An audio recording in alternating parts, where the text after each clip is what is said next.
Ang iba pang mga lahi ni Abraham. Ika-25 kabanata.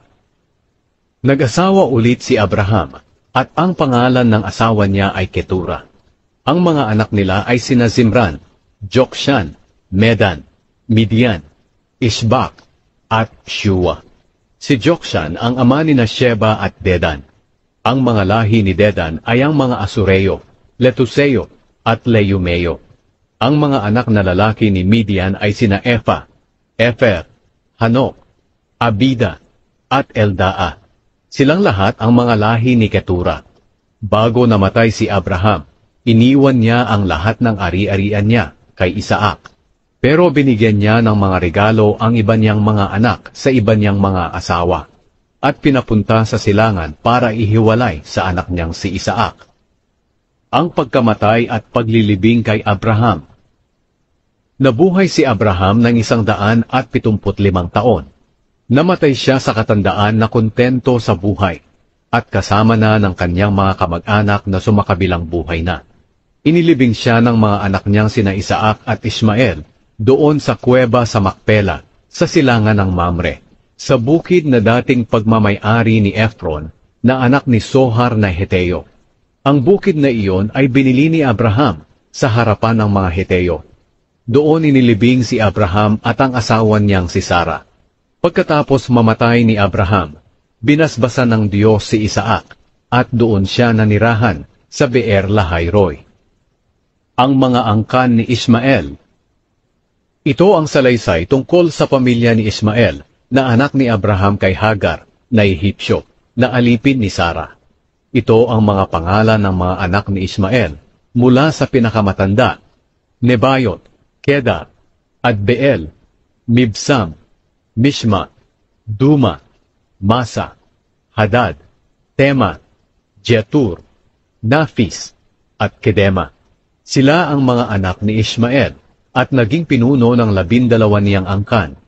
Ang mga pangalan nila ay ang ipinangalan sa iba't ibang lugar na kanilang tinitirhan. Nabuhay si Ismael ng 137 taon. Namatay siya at kasama na ng kanyang mga kamag-anak na sumakabilang buhay na. Tumira ang mga angkan niya sa mga lugar na galing sa Habila hanggang sa Shur, sa silangan ng Ehipto na papunta sa Assyria. Kinalaban nila ang lahat ng kamag-anak nila na mga lahi ni Isaac. Ipinanganak sina Esau at Jacob. Ito ang salaysay tungkol sa pamilya ni Isaac, na anak ni Abraham. Si Isaac ay 40 taong gulang nang napangasawa niya si Rebeka na anak ni Betuel na Arameo, na taga Padan Aram. Si Rebeka ay kapatid ni Laban, na Arameo rin. Dahil baog si Rebeka, nanalangin si Isaac sa Panginoon na magkaanak ito. Tinugon ng Panginoon ang dalangin niya. Kaya nagbuntis si Rebeka. Naramdaman niya na nagtutulakan ang kambal na sanggol sa loob ng kanyang tiyan. Sinabi ni Rebeka, "Kung ganyan lang ang mangyayari sa kanila pagdating ng panahon, mabuti pang mamatay na lang ako." Kaya nagtanong siya sa Panginoon tungkol dito. Sinabi sa kanya ng Panginoon, "Manggagaling sa 2 sanggol na nasa tiyan mo ang 2 bansa, 2 grupo ng mga tao na maglalaban-laban.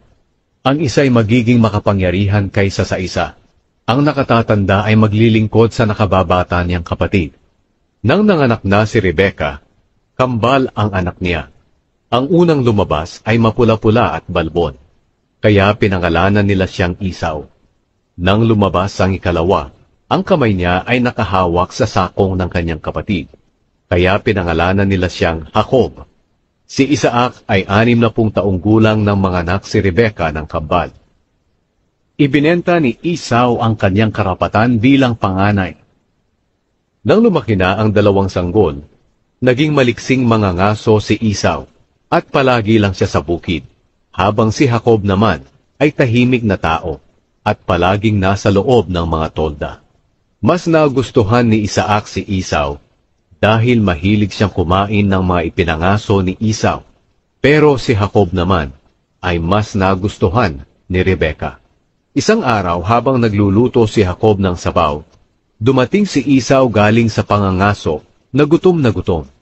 Sinabi niya kay Jacob, "Pakiusap, bigyan mo nga ako ng niluluto mong mapula-pulang sabaw, dahil gutom na ako. Kaya tinatawag din si Esau na Edom. Pero sumagot si Jacob, bibigyan kita nito, kung ibibigay mo sa akin ang karapatan mo bilang panganay. Sinabi ni Esau, sige, ano bang gagawin ko sa karapatan na iyan, kung mamamatay din lang ako sa gutom? Sumagot si Jacob, kung ganoon, sumumpa ka muna sa akin. Kaya sumumpa si Esau na mapupunta kay Jacob ang karapatan niya bilang panganay. Binigyan agad siya ni Jacob ng tinapay at sabaw. Pagkatapos niyang kumain at uminom, umalis siya agad. Dahil sa ginawang iyon ni Esau, binaliwala niya ang karapatan niya bilang panganay.